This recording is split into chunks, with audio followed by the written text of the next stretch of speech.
But, you know, that old Grinch was so smart and so slick, he thought up a lie, and he thought it up quick.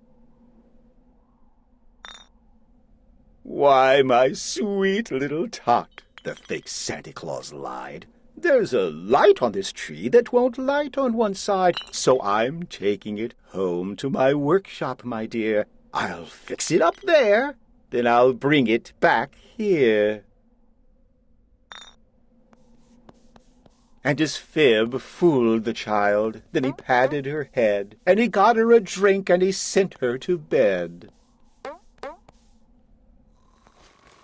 And when Cindy Lou Who went to bed with her cup, he went to the chimney and stuffed the tree up. Then the last thing he took was the log for their fire. Then he went up the chimney himself, the old liar. On their walls he left nothing but hooks and some wire. And the one speck of food that he left in the house was a crumb that was even too small for a mouse. Then he did the same thing to the other Who's houses, leaving crumbs much too small for the other Who's mouses. It was 1/4 dawn. All the Who's still abed, all the Who's still a-snooze, when he packed up his sled. Packed it up with their presents, the ribbons, the wrappings, the tags, and the tinsel, the trimmings, the trappings. 3,000 feet up the side of Mount Crumpet, he rode with his load to the tip-top to dump it. Pooh-pooh to the Who's, he was grinchiously humming. They're finding out now that no Christmas is coming. They're just waking up. I know just what they'll do. Their mouths will hang open a minute or two. Then the Who's down in Whoville will all cry, boo-hoo!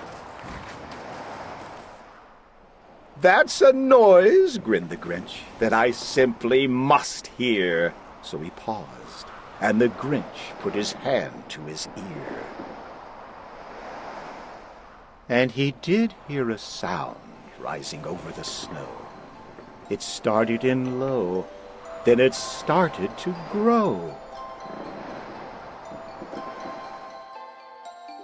But the sound wasn't sad.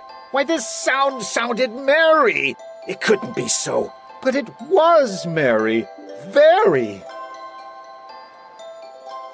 He stared down at Whoville. The Grinch popped his eyes. Then he shook. What he saw was a shocking surprise.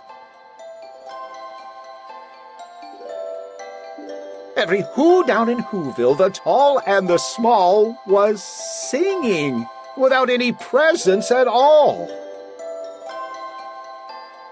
He hadn't stopped Christmas from coming. It came. Somehow or other, it came just the same.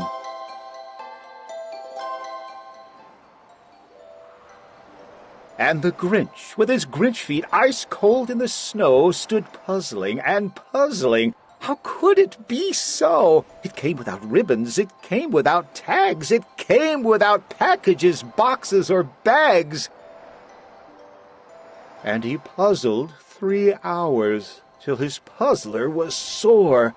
Then the Grinch thought of something he hadn't before. Maybe Christmas, he thought, doesn't come from a store.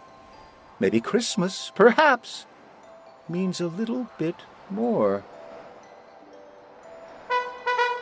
And what happened then? Well, in Whoville they say that the Grinch's small heart grew 3 sizes that day. And the minute his heart didn't feel quite so tight, he whizzed with his load through the bright morning light. And he brought back the toys and the food for the feast. And he himself, the Grinch, carved the roast beast.